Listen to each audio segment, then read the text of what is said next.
this winter we were doing a retreat on the four establishments of mindfulness, and I wanted to continue to talk about the mindfulness of feeling. And one thing that I was learning about and continuing to try to learn about had to do with some things I read about a short discourse, which I never read the discourse until this morning. I just read about it. I read a commentary on it. And this is from the Connected Discourses of the Buddha. There's a whole section on feeling, and very short ones. It's just a few. Some of them are half a page, some are a few pages.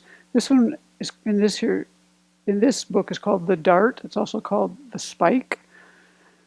And this is about insight or vipassana meditation that can lead to nibbana in the Pali tradition. And what I found interesting about this is that when you have a pleasant feeling, it's also associated with it this underlying tendency for lust, or a painful feeling, this underlying tendency for aversion, which is the one I have mostly. Or with a neutral feeling, there's an underlying tendency to ignorance. And so I found it helpful when we were in retreat, and you can see more, to identify this underlying tendency to aversion. And I was, on occasion could do that. So then what you're doing at that point is seeing the feeling come up, maybe a painful kind of feeling, and then knowing that, wow, there's also going to be this underlying tendency coming along with it. Well, where's that? Can I identify this? And what's happening? Why is my mind making... when we have disturbing situations, they start as a physical or a mental feeling of unpleasant, pleasant, right? So we can cut that there.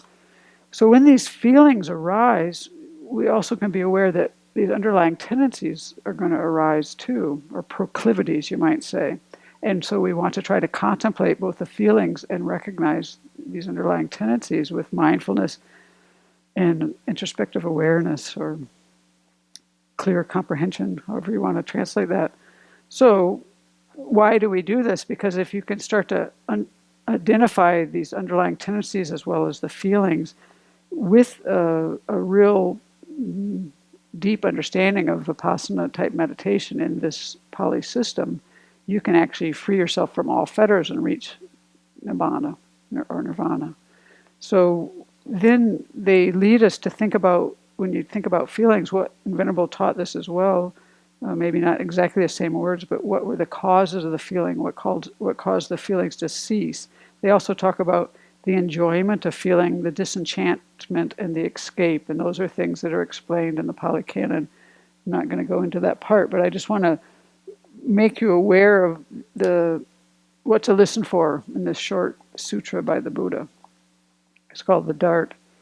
Bhikkhus, the uninstructed worldling has a pleasant feeling, a painful feeling, and a neither painful nor pleasant feeling. So this is the uninstructed worldling, right? They're going to compare people who are instructed and not instructed. We're in the group of instructed, if we choose to be. The instructed noble disciple, too, feels a pleasant feeling and a painful feeling, and a neither pleasant nor painful feeling. Therein, because what is the distinction, the disparity, the difference between the instructed noble disciple and the uninstructed worldling? Venerable Sir, our teachings are rooted in the Buddha. Please clear it up for us. Let us know. We want to know. That's the next part. So he says, listen closely and I will speak. And then the Buddha goes on. Bhikkhus, when the uninstructed worldling is being contacted by a painful feeling, he sorrows, grieves, laments, he weeps, beating his breast, and becomes distraught. So right, something happens. You think about people you know who have no religious or Dharma practice, no way to work with their minds. What do they do when something unpleasant happens? I thought of so many examples of this, myself and others. He feels two feelings, a bodily one and a mental one. Suppose they were to strike a man with a dart, and then they would strike him immediately afterwards with a second dart. So that person would feel a feeling caused by two darts.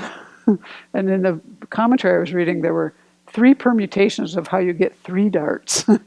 So there was a lot to look for. And you could see it happening when your mind was calm enough. So too, when the uninstructed worldling is being contacted by a painful feeling, da da da, he'll feel these two feelings, a bodily one and a mental one, right? You have some toothache or something, and something really painful happening, and then you can get mentally distressed about that. I actually know this is possible not to experience because one of my teachers had a total knee replacement, a Rinpoche, and he had no mental pain. And that's a very painful surgery. You wonder why you've done it for the first 6 weeks, is what they always say. And then after that, things get better and you're on your way. But it's a lot of work for months. In that time period, I was with him every day for months. He never had any mental pain. He took pain medications, no mental pain. So I know this is possible. That was one thing that really resonated with me, is that we can do this. Being contacted by that same painful feeling, he harbors aversion towards it. And when he harbors aversion towards the painful feeling, the underlying tendency to aversion towards painful feeling lies behind this. Being contacted by painful feeling, he seeks delight in sensual pleasure, right? You want to get away from this. You go, let's go find something to eat. You find things that you do to get away from things. For what reason? Because the uninstructed worldling does not know any escape from painful feeling other than sensual pleasure. I have a relative who's a heroin addict, and he was talking to his mother, and he said, "Mom, I don't want to quit. I can't deal with things. I'm happy when I take this. This is the exact thing we're talking about here. This is what it leads to. We do it all in our own ways. He's no different from any of us. We just have different solutions. When he seeks delight in sensual pleasure, the underlying tendency to lust for pleasant feeling lies behind this. He does not understand it as really as the origin and the passing away, the gratification, the danger, the escape in the case of these feelings. And that's not something I'm going to go into here. When he does not understand these things, the underlying tendency to ignorance in regard to neither painful nor pleasant feeling lies behind this. So again, they're saying what we've already learned, that ignorance is the real root. But our biggest problem where we cut things is to our attachment to things. Right? So you can cut things in both places on the 12 links, one related to attachment, one related to ignorance. But eventually, to get completely out, you're going to have to address the ignorance part. So if he feels a pleasant feeling, he feels it attached. If he feels a painful feeling, he feels it attached. If he feels neither a pleasant nor painful feeling, which is like a neutral feeling, he feels it attached. This bhikkhus is called an uninstructed worldling who is attached to birth, aging, and death, who is attached to sorrow, lamentation, pain, displeasure, and despair, who is attached to suffering, I say. Then he goes on, bhikkhus, when the instructed noble disciple is contacted by a painful feeling, he does not sorrow, grieve, or lament. He does not weep, beating his breast, and become distraught. He feels one feeling, a bodily one, not a mental one. Suppose they were to strike a man with a dart. They would not strike him immediately afterwards with a second dart, so that man would feel a feeling caused by one dart only. You get the idea. Being contacted by that same painful feeling, he harbors no aversion towards it. He harbors no aversion towards painful feeling. The underlying tendency to aversion towards the painful feeling does not lie behind this. So being contacted by painful feeling, he does not seek delight in sensual pleasure. For what reason? Because the instructed noble disciple knows of an escape from painful feeling other than sensual pleasure. Like when we were studying the other night, the Geshe Tekchok's book came up, and we were studying the how to develop bodhicitta. And at one point, someone read this quote, and like when you identify your anger, it can dissolve right there as that. That's a grosser thing, but we have experience of this where we work with this in a certain way, and it dissolves. Since he does not seek delight in sensual pleasure, the underlying tendency to lust for pleasant feeling does not lie behind this. He understands it really as the origin and the passing away, the gratification, the danger, and the escape in the case of these feelings. Since he understands these things, the underlying tendency to ignorance with regard to neither painful nor pleasant feeling does not lie behind this. If he feels a pleasant feeling, he feels it detached. If he feels a painful feeling, he feels it detached.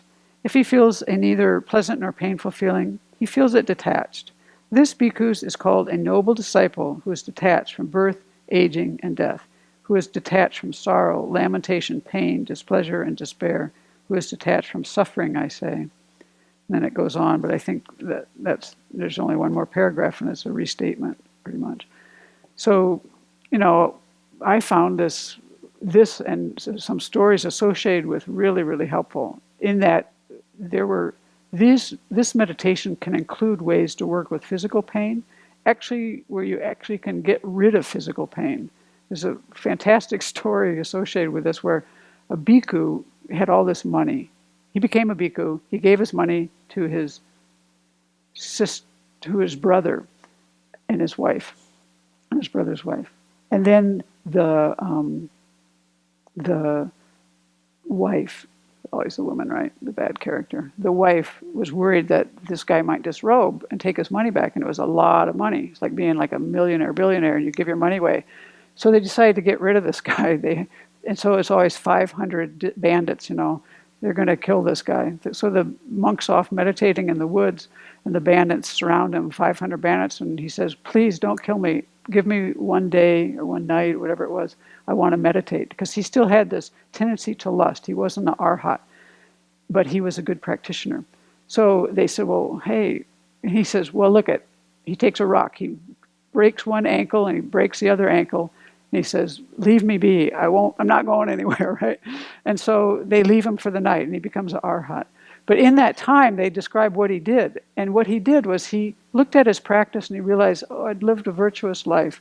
And he felt good about it. And he felt this joy, and he put his mind on the joy. And it's actually possible when you read about the contemplation of feeling, and I find this in my own experience, and it's something I played with this winter, but even yet, there's ways to modulate your pain, bodily pain, we're talking physical pain here, with the mind.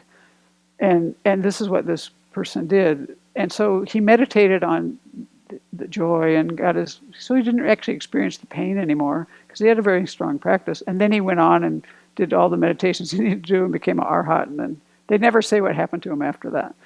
But the main kind of point I wanted to say is there's a lot in this meditation that is, I think, very, it's deep.